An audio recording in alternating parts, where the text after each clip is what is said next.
ایمان کے اپوزٹ آتا ہے کفر۔ کفر کس چیز کو کہتے ہیں؟ اگر انتہائی آسان لفظوں میں کہوں کہ جو مومن نہیں ہے وہ کافر ہے۔ یعنی ایمان کیا ہے؟ جو ضروریات دین ہے، یعنی نماز ہے، روزہ ہے، زکوٰۃ ہے، اللہ کی وحدانیت ہے، ان سب کا اقرار کرنا۔ تو جو ان میں سے کسی بھی چیز کا اقرار نہیں بلکہ انکار کرتا ہے تو وہ کفر ہے۔ ضروریات دین سب کا نہیں بلکہ کسی ایک کا بھی اگر انکار کرے گا، یعنی وہ کہے گا کہ میں زکوٰۃ کو نہیں مانتا لیکن میں اللہ کو ایک مانتا ہوں، رسول اللہ صلی اللہ علیہ وسلم کو سچا نبی مانتا ہوں، میں نماز بھی پڑھتا ہوں، لیکن وہ ان میں سے کسی ایک کا انکار کرے گا تو یہ بھی کفر ہے اور وہ دائرہ اسلام سے خارج ہو جائے گا۔ کفر کی دو اقسام ہیں اور جن کا جاننا اس دور کے اندر اس لیے بھی ضروری ہے کہ مختلف انداز میں لوگوں نے جب کفر کی رٹ لگائی ہوتی ہے اور بہت سے ہمارے مسلمانوں کو ہی وہ اپنی مرضی سے جب لڑائی ہوتی ہے تو وہ اسلام کے دائرے سے خارج کر دیتے ہیں، تو سب سے پہلے میں بار بار سب سے یہی ریکویسٹ کروں گا کہ بغیر علم کے کبھی بھی فتویٰ نہ دیں۔ بغیر علم کے فتویٰ دینا یہ اپنے آپ کو ایک ایسی آگ میں جھونکنا ہے کہ جس کا آپ تصور بھی نہیں کر سکتے۔ اسی لیے کبھی بھی کسی بھی حالت کے اندر جب تک آپ کو علم نہ ہو آپ کسی بھی دوسرے کو نہ تو کافر کہیں اور بغیر تصدیق کے اس کو اسلام سے خارج کرنے کا آپ کو کوئی حق نہیں ہے۔ اگر کوئی مسئلہ ہے جو امت کے علماء اور فقہا ہیں وہ تصدیق کریں گے، اس کے بعد ان کو پتہ چلے گا کہ اس شخص نے واقعی کو کلمہ کفر بولا ہے، تو اس صورت میں وہ اس پہ فتویٰ لگائیں گے۔ اور یہ عوام کو کبھی بھی حق حاصل نہیں ہے کہ جب ان کا دل کرے کسی بھی شخص کو وہ کافر کہہ کر جو ہے وہ اسلام سے خارج کر دے۔ اور یہ ایک اتنا بڑا جو ہے وہ عذاب ہے کہ جس کا آپ سب تصور بھی نہیں کر سکتے۔ رسول اللہ صلی اللہ علیہ وسلم کی کثیر احادیث میں اس پر جو ہے وہ وعید نازل کی گئی ہے، اگرچہ وقت کی قلت کی وجہ سے ہم وہ ڈسکس نہیں کر سکتے، لیکن آپ صرف اس معاملے کی نزاکت اور اس کی حساسیت کو جو ہے وہ اپنے ذہنوں میں رکھیں۔ کفر کی دو اقسام ہیں، ایک ہوتا ہے کفر التزامی، ایک ہوتا ہے کفر لزومی۔ یہ کفر کی دو اقسام ہے۔ کفر التزامی کیا ہوتا ہے؟ کفر التزامی کو کفر صریح، کفر قطعی، کفر اتفاقی بھی کہتے ہیں، یعنی اس میں کسی کا بھی کوئی ڈاؤٹ نہیں ہے، کسی عالم کا چاہے ان کا تعلق فقہائے کرام سے ہو یا ان کا تعلق علماء علم الکلام سے ہو، کسی کا بھی اس میں اختلاف نہیں ہے کہ وہ شخص کافر ہے۔ اور وہ کون ہوتا ہے کہ جو ضروریات دین میں سے کسی بھی چیز کا واضح طور پر انکار کرتا ہے۔ مثال کے طور پر کوئی نماز کا انکار کرتا ہے، زکوٰۃ کا انکار کرتا ہے، حج کا انکار کرتا ہے، رسول اللہ صلی اللہ علیہ وسلم کی ختم نبوت کا انکار کرتا ہے، اللہ تعالیٰ کی وحدانیت کا انکار کرتا ہے، تو اس میں سے اگر کوئی کسی بھی چیز کا انکار کرتا ہے تو یہ ایسا کفر ہے کہ جس کے اندر کسی کا بھی اختلاف نہیں ہے، اور تمام جو ہمارے ائمہ ہیں ان کے نزدیک وہ شخص دائرہ اسلام سے خارج ہو جائے گا۔ اور اگر وہ شادی شدہ تھا تو اس کی بیوی جو ہے وہ اب اس کی بیوی نہیں رہے گی، اور اس پر اس کے جو سابقہ اعمال تھے وہ سارے حقارت ہو جائیں گے، وہ سارے ضائع ہو جائیں گے، اور اس پر جو ہے وہ اسلام کو پیش کیا جائے گا۔ وہ توبہ کرے گا، خاص اس مسئلے کے بارے میں جس نے جس مسئلے میں گستاخی کی ہے، انکار کیا ہے، وہ اس مسئلے میں توبہ کرے گا، تائب ہوگا، اور اس کے بعد وہ تجدید ایمان کرے گا، اور پھر بعد میں اگر اس کی وہ والی بیوی راضی ہوگی تو وہ اس کے ساتھ تجدید نکاح کرے گا۔ یہ اس حوالے سے جو ہے وہ حکم ہے، لیکن یہ کس بارے میں ہے کہ جس میں واضح طور پر کسی بھی چیز کا انکار کیا جائے۔ دوسرے نمبر پہ ہے کفر لزومی۔ کفر لزومی وہ ہوتا ہے کہ جس میں تمام علماء کا اتفاق نہیں ہے۔ کفر لزومی کے بارے میں ڈیفینیشن سے پہلے میں عرض کر دوں کہ جو ہمارے فقہائے کرام ہیں، یعنی جن کا تعلق ہمارے عملی جو مسائل ہیں ان کے ساتھ ہوتا ہے، ان کے نزدیک یہ بھی کافر ہے، لیکن جو علماء علم الکلام ہیں ان کے نزدیک یہ کافر نہیں ہے۔ وہ کون سا شخص ہے کہ جو ضروریات دین میں سے کسی چیز کا واضح انکار نہیں کرتا، واضح طور پر سیدھے سیدھے لفظوں میں وہ انکار نہیں کر رہا، لیکن وہ ایسی بات کر رہا ہے کہ جو کفر تک لے کے جانے والی ہوتی ہے. یعنی کلام کا انجام اور حکم کا جب لازم ہے وہ کفر حقیقی ہے. مثال کے طور پر میں آپ کو ایک مثال دیتا ہوں کہ اس کی جو بات ہے ہم اس کے کلیہ جزیہ ملا کے اس کے مقدمات کو ترتیب دیں تو وہ جو ہے وہ ضروریات دین کا انکار شامل ہو. مثال کے طور پر اذان ہو رہی ہے, ایک شخص کے کانوں میں جب اذان کی آواز پہنچی اللہ اکبر, تو اس نے کہا کیا مصیبت ہے یار.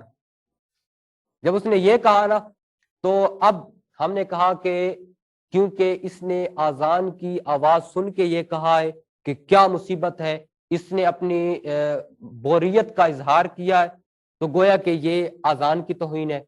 اور اذان وہ چیز ہے کہ جس کو اللہ تبارک و تعالی نے حضور نبی کریم علیہ السلام کو دی اور حضور نبی کریم علیہ السلام نے اس کو شعار قرار دیا, تو گویا یہ حضور نبی کریم علیہ السلام کے اس شعار کی توہین ہے. جب یہ حضور کے شعار کی توہین ہے تو یہ حضور علیہ السلام کی توہین ہے, اور حضور علیہ السلام کا ہر حکم اللہ تعالیٰ کی طرف سے ہوتا ہے, لہٰذا یہ اللہ تعالیٰ کی توہین ہے. جب یہ اللہ تعالیٰ کی توہین ہے تو یہ بھی کفر ہے. یعنی جس میں ہمیں کلیہ جزیہ ملا جلا کے مقدمے کو ترتیب دے کر ہم یہ ثابت کریں کہ یہ بھی ضروریات دین کا انکار ہے, تو اس کو کہتے ہیں کفر لزومی. اس شخص کے بارے میں اب حکم کیا ہے؟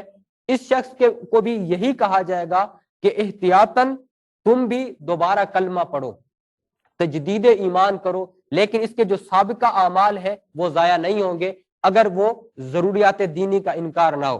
تو اس صورت میں اس کو بھی کہا جائے گا کہ وہ دوبارہ کلمہ پڑھے گا. یہ کفر کے حوالے سے کچھ بحث تھی. اور اب ہم آتے ہیں کہ ہمارے معاشرے کے اندر کچھ ایسے جملے جو خاص طور پر میں نے سنے یا مجھ سے متعلق لوگوں نے سنے یا میں نے پڑھے کہ جو ایسے جملے ہیں کہ جو دراصل کفریہ جملے ہیں. اگرچہ وقت کی نزاکت نہیں ہے, ورنہ اس حوالے سے تو قبلہ مولانا الیاس قادری صاحب نے ایک کتاب لکھی ہے کفریہ کلمات کے بارے میں سوالات و جوابات.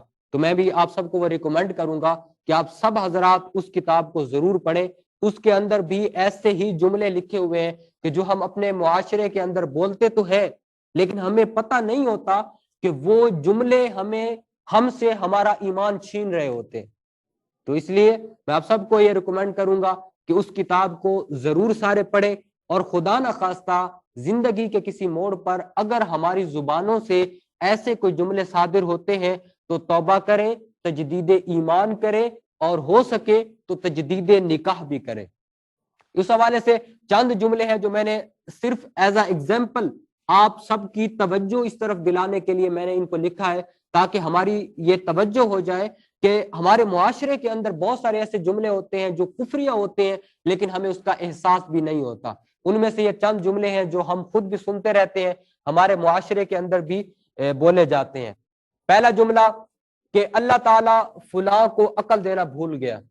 یہ آپ بھی سنتے ہیں کہ مزاح کے اندر اکثر ہم سنتے ہیں کہ تجھے اللہ تعالیٰ عقل دینا بھول گیا. خدا نخواستہ اللہ کی طرف جس نے نسیان کی, بھول جانے کی, کسی بھی کمی کی, کسی بھی نقص کی نسبت کی تو وہ کفر ہے. اور اس جملے کے اندر بھول کی نسبت اللہ تعالیٰ کی طرف کی گئی ہے, لہٰذا یہ بھی جملہ کفریہ ہے. اللہ تعالیٰ پہ جھوٹ باندھنا, یہ مفتی منیب الرحمان صاحب نے تفہیم المسائل کے اندر یہ مثال لکھی ہے. تو کیونکہ ہمارے معاشرے کے اندر وہ بولی جاتی تھی تو میں نے جسٹ ایز اے ہنٹ اس کو لکھا ہے, میں اس کو ایکسپلین کرتا ہوں. ایک شخص ہے, ایک دوست ہے, وہ بڑا پتلا سا ہے. تو وہ جب کھانا کھانے لگا تو اس کا ایک دوست کہتا ہے کہ اللہ تعالیٰ نے فرمایا ہے کہ تم, اس کا نام زید ہے, اللہ تعالیٰ نے فرمایا ہے کہ تم زید جتنا بھی کھا لے موٹا نہیں ہوگا. اب اس نے, اور یہ میں صرف مثال دے رہا ہوں, ایسے جملے ہمارے معاشرے میں ہر دوسرے دن لوگ بول رہے ہوتے ہیں, ہر جگہ پہ آپ کو نظر آئیں گے. اللہ تعالیٰ نے فرمایا, جبکہ اللہ تعالیٰ نے نہیں فرمایا ہوتا. اللہ تعالیٰ نے کب فرمایا کہ زید جتنا بھی کھائے وہ موٹا نہیں ہوگا؟ کبھی بھی نہیں کہا. اب مزاح میں اللہ کی طرف ایسے کلمات کی نسبت کر دی جاتی ہے جو ہمارے خالق کائنات کی شیان شان ہی نہیں ہے, تو یہ بھی کفر ہے. تو اس لیے کوئی بھی ایسا جملہ جو اللہ تبارک و تعالیٰ نے نہیں فرمایا, جو قرآن پاک میں نہیں ہے یا جو حدیث قدسی میں نہیں ہے, تو اس کو اللہ کی ذات کی طرف منسوب کرنا یہ بھی کفر ہے. تو ایسے بہت سارے جملے جو ہے وہ ہمارے معاشرے میں بولے جاتے ہیں, تو اس صورت میں میں نے اس کو بھی کوٹ کیا. یہ جملہ جو ہم میں سے اکثر پڑھے لکھے لوگ بھی بولتے ہیں کہ جب وہ کسی ایسے شخص کو ملتے ہیں کہ جو بہت زیادہ سپورٹیو ہوتا ہے اس کے لیے، یا کسی سے ہیلپ لینی ہوتی ہے، تو کہتے ہیں کہ مجھے اوپر خدا کا سہارا ہے، نیچے تمہارا سہارا ہے۔ یہ بھی جملہ کفری ہے۔ اس کے اندر دو وجوہات ہیں۔ پہلی وجہ کہ جو ہم نے پہلے اللہ کی ذات کے حوالے سے ڈسکس کیا تھا کہ اللہ کی ذات کے لیے اوپر والے یہ لفظ استعمال کرنا یہ بھی جو ہے وہ جائز نہیں ہے۔ اس کی وجہ کیا ہے کہ اس کی ذات کو کسی جہت، کسی سمت یا کسی طرف کی طرف متعین کرنا یہ اس کی شیان شان نہیں ہے۔ اور دوسری بات اس میں کہا جا رہا ہے کہ اوپر خدا کا سہارا، نیچے تمہارا سہارا، تو اس کو بھی فقہائے کرام نے شرک بھی قرار دیا ہے۔ تو ان دو وجوہات کی بنا پر یہ جملہ بھی شرکیہ جملہ ہے۔ فلاں نے ہماری ناک میں دم کر رکھا ہے اور اللہ بھی اس کے ساتھ ہے، یہ جملہ بھی اکثر ملتا ہے کہ جب کوئی ایسا ظالم ہوتا ہے کسی علاقے کے اندر کہ وہ مظلوموں پہ ظلم کرتا ہے، تو وہ جو مظلوم ہے بجائے اس کے کہ وہ اپنا کوئی حل کرے، وہ اپنا ایمان ہی برباد کر دیتے ہیں۔ بہت ساری ایسی سچویشن ہوتی ہیں، وہ کہتے ہیں کہ یہ ظالم ہے، اللہ بھی اس کے ساتھ ہے، نعوذ باللہ، اللہ تبارک و تعالیٰ کو وہ ظالم کے ساتھ کر دیتے ہیں۔ اس ظلم پر اللہ کو بھی نہیں نظر آ رہا، اللہ تبارک و تعالیٰ کی طرف ایسی ایسی باتوں کو منسوب کیا جاتا ہے کہ جو خدا نخواستہ ہمیں اس کا علم ہی نہیں ہوتا کہ وہ ہم سے ہمارا ایمان چھین رہے ہوتے ہیں جملے۔ اس لیے ان تمام باتوں میں، اور میں بار بار یہ بات عرض کر رہا ہوں کہ خالق کائنات کی بارگاہ کی طرف کوئی بھی لفظ منسوب کرنے سے پہلے اس کو کئی دفعہ سوچیں۔ وہ ذات کوئی عام ذات نہیں ہے کہ ہم دوستوں یاروں کے ساتھ جو باتیں کر رہے ہوتے ہیں ہم اس کی طرف بھی وہی بات منسوب کر دیں۔ وہ ہمارا خالق ہے، مالک ہے، وہ ذات اتنی عام نہیں ہے کہ آپ کوئی بھی جملہ منسوب کر دیں۔ لہٰذا یہ جملہ بھی ہمارے فقہائے کرام نے اس کو بھی کفریہ جملہ کہا ہے۔ مصیبت میں یا کسی ایسی آزمائش میں کہا جاتا ہے کہ اللہ پہ چھوڑو، تو آگے سے جواب آتا ہے میں نے اللہ پہ چھوڑ کے دیکھ لیا، کچھ نہیں ہوتا، یہ جملہ بھی کفریہ ہے۔ کہ اللہ کی طرف ایسی چیز کی نسبت کرنا کہ جس میں یہ گویا کہ کنسپٹ دیا جا رہا ہے کہ وہ کچھ نہیں کر سکتا یا اس سے کچھ نہیں ہوتا، یا اس چیز کی نسبت اللہ تعالیٰ کی طرف کرنا، اس کو بھی فقہا نے کفریہ جملہ کہا ہے۔ میرے باپ کی بات کا درجہ میرے نزدیک نبی کی بات سے کم نہیں۔ یہ بھی کچھ لوگ ہوتے ہیں کہ مطلب وہ چاہتے یہ ہیں کہ ہم اپنے والدین کی عزت و تکریم کریں، لیکن ان کو یہ نہیں سمجھ آتی کہ ان کو اپنے والدین کی عزت کرنے کے لیے انبیاء کے ساتھ کمپیئر کرنے کی کیا ضرورت ہے۔ بے شک والدین کی، اب اسلام نے جس قدر والدین کی تعظیم کا حکم دیا ہے کسی مذہب نے نہیں دیا، لیکن اس کا مطلب یہ نہیں ہے کہ ہم انبیاء کرام کے ساتھ والدین کی جو ہے وہ کمپیئر شروع کر دیں۔ جتنا نبی کی بات کا درجہ ہے میرے باپ کی بات کا بھی اتنا درجہ ہے، تو یہ بھی کفریہ کلمہ ہے، کیونکہ اس سے یہ لازم ہوتا ہے گویا کہ وہ اپنے باپ کو نبی کے برابر کر رہا ہے، اور جو کسی غیر نبی کو نبی کے برابر سمجھے تو یہ بھی کفر ہے۔ اللہ بخشے گا نہیں تو کہاں جائے گا، یہ بھی ہمارے معاشرے کا ہی ایک جملہ ہے، تو اس کو بھی فقہائے کرام نے کفریہ جملہ قرار دیا ہے۔ یہ آخری جملہ، خدا بھی تمہاری زبان کا مقابلہ نہیں کر سکتا۔ جب میاں بیوی میں جھگڑا ہوتا ہے نا، لڑائی ہوتی ہے، تو میاں کو بھی سمجھ نہیں آتی کیا بول رہا ہے، تو اب وہ اس کو بیوی کو کہتا ہے کہ جب وہ بول رہی ہوتی ہے، سپیڈ میں جا رہی ہوتی ہے، تو کہتا ہے کہ خدا نخواستہ خدا بھی تمہاری زبان کا مقابلہ نہیں کر سکتا، تو میں کیا چیز ہوں۔ تو یہ جملہ بھی کفری ہے کہ خدا کی طرف ایسی چیز کی نسبت کرنا جو شان شان بھی نہیں ہے، اور پھر اس کی ذات سے کسی ایسی چیز کی نفی کرنا، تو یہ بھی اس کی ذات کے، اس کی شان کے خلاف ہے۔ یہ جو بڑی راتیں آتی ہیں اس کے حوالے سے بھی یہ جملہ ہمارے معاشرے کا ہی ایک جملہ ہے، اور یہ میں جتنے بھی جملے بول رہا ہوں میں پھر عرض کر رہا ہوں کہ یہ ہمارے بر صغیر پاک و ہند، پاکستان اور ہندوستان کے اندر یہ کثرت کے ساتھ بولے جاتے ہیں، اور لوگوں کو اس کا علم ہی نہیں ہوتا۔ فلاں شخص پورا سال کچھ بھی نہیں کرتا، اور جب بڑی رات آتی ہے یعنی شب قدر ہے، شب برات، تو نعوذ باللہ اللہ کو ٹھگ لیتا ہے۔ استغفر اللہ العظیم هو التواب الرحیم۔ تو اللہ کی طرف ایسی چیز کی نسبت کرنا، ایسے مزاح میں اور ہنستے ہوئے جو ہے وہ ایسی بات کی نسبت اللہ تعالیٰ کی ذات کی طرف کرنا، یہ بھی کفریہ جملہ ہے۔ فلاں کی حرکت سے اللہ بھی پریشان ہے، یہ بھی کفریہ جملہ ہے کہ اس میں اللہ تبارک و تعالیٰ کی طرف ایسی چیز کی نسبت ہے جو اس کے شیان شان نہیں ہے۔ رب روٹھتا ہے تو روٹھے، میرا محبوب نہ روٹھے۔ جو اس دور کے نام نہاد عاشق ہوتے ہیں تو وہ ان کو پتہ نہیں ہوتا وہ تو کیسے کیسے جملے اپنی زبانوں سے نکال رہے ہوتے ہیں، ان کو سمجھ نہیں آتا.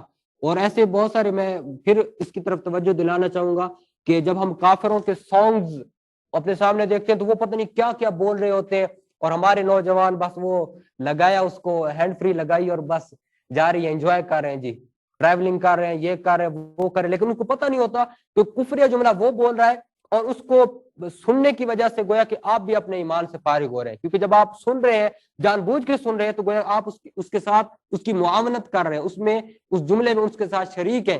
تو یہ بھی کفریہ جملے ہیں جو ہمارے سانگز میں مجھے تو پتہ نہیں کس طرح وہ جملہ تھا شاہ صاحب کہ رب بھی نہ جانے تو کیا حسینوں کو آتے ہیں کیا کیا بہانے، آگے کیا ہے، ہاں ایسا ہی، مطلب اس میں اللہ تعالیٰ کی طرف نسبت ہے کہ وہ بھی نہ جانے. تو یہ ساری چیزیں کہ جس میں اللہ تعالیٰ کی طرف ایسی نسبت کی جائے کہ اللہ تعالیٰ کے علم کی نفی کی جائے یا اس کی طرف کوئی ایسی بات کو منسوب کیا جائے، تو یہ بھی کفر ہے. اللہ پہ اعتراض کرنا بھی کفر ہے. یہ افسوس کے ساتھ کہ ہمارے معاشرے کے اندر جب ہمیں کسی مصیبت کا سامنا ہوتا ہے تو اس چیز کو ہمیں بہت فیس کرنا پڑتا ہے. مثال کے طور پر آپ کو بتاتا ہوں ہم اس دنیا میں کیوں آئے ہیں. وَلَنَبْلُوَنَّكُمْ، ہم سب آزمائش کے لیے آئے ہیں. اللہ تعالیٰ نے بتا دیا، اس میں کوئی ڈھکی چھپی بات نہیں ہے. اللہ تعالیٰ نے فرمایا تم سب کو آزماؤں گا. انداز مختلف ہے. جب ہمیں بتایا گیا ہے ہم آزمانے کے لیے تو آزمائشیں مختلف ہے، اور جب آزمائش ہے بتایا بھی جا رہا ہے، اور جب آزمائش آتی ہے تو پھر ایسے ایسے جملے زبانوں سے جا رہے ہوتے ہیں، خدا کی طرف نعوذ باللہ ظلم کی نسبت کر رہے ہوتے ہیں، نعوذ باللہ یہ کہہ رہے ہوتے ہیں خدا کو خیال ہی نہیں ہے، کیا خدا کو نظر نہیں آ رہا تھا، اس کا ایک ہی بیٹا تھا، یہ تھا وہ تھا. تو ان کو نہیں پتا کہ اس دنیا میں ہم آئے آزمائش کے لیے، اس میں مقصد ہی اس دنیا کے اندر ہمارے آنے کا اللہ تبارک و تعالیٰ کے اس آزمائش اور اس امتحان کے پروسیس سے گزرنا ہے. لیکن جب وہ آزمائش آتی ہے تو پھر وہ اپنے ایمان سے بھی ہاتھ دھو بیٹھتے ہیں. اسی لیے خاص طور پر ایسے مواقع پر بہت زیادہ احتیاط کی جو ہے وہ ضرورت ہے. میں ان فتووں کو جوتے کی نوک پہ رکھتا ہوں. یہ ایک جملہ مفتی صاحب نے کوٹ کیا تھا، منیب الرحمان صاحب نے. تو اس دور کے اندر بعض لوگوں کو اس طرف بھی بڑا مطلب بننے کا شوق ہوتا ہے کہ وہ جب ان کے سامنے علماء کرام کا یا مفتیان عظام کا کوئی فتویٰ رکھا جاتا ہے تو آگے سے اس طرح کے جو نام نہاد انٹلیکچوئل بنتے ہیں وہ اس طرح کے جملے بھی سننے کو ملتے ہیں. تو اس حوالے سے میں نے بھی اس کو کوٹ کیا کہ علم کی کوئی بات کہ جو قرآن اور حدیث سے لی گئی ہو اس کی طرف کوئی ایسی نسبت کرنا جو ہے وہ بھی کفر اس کو شمار کیا گیا ہے. تو یہ وہ چند چیزیں تھی جو میں نے جسٹ ایگزامپل کے طور پر جو ہے یہ چند جملے آپ کے سامنے رکھے کہ ہمارے معاشرے میں یہ بھی ہو رہا ہے. یہ نہ سمجھے کہ صرف یہی ہے، یہ تو جسٹ آپ اس کو ایک ٹریلر سمجھ لیں کہ اس کے علاوہ ایسی پوری کتاب ہے. وہ الیاس قادری صاحب نے 710 صفحات کی کتاب لکھی ہے کفریہ کلمات کے بارے میں، جو ہمارے معاشرے میں ہم بول رہے ہوتے ہیں اور ہمیں پتہ بھی نہیں ہوتا. اس لیے احتیاط اشد ضروری ہے. اللہ کی بارگاہ کے حوالے سے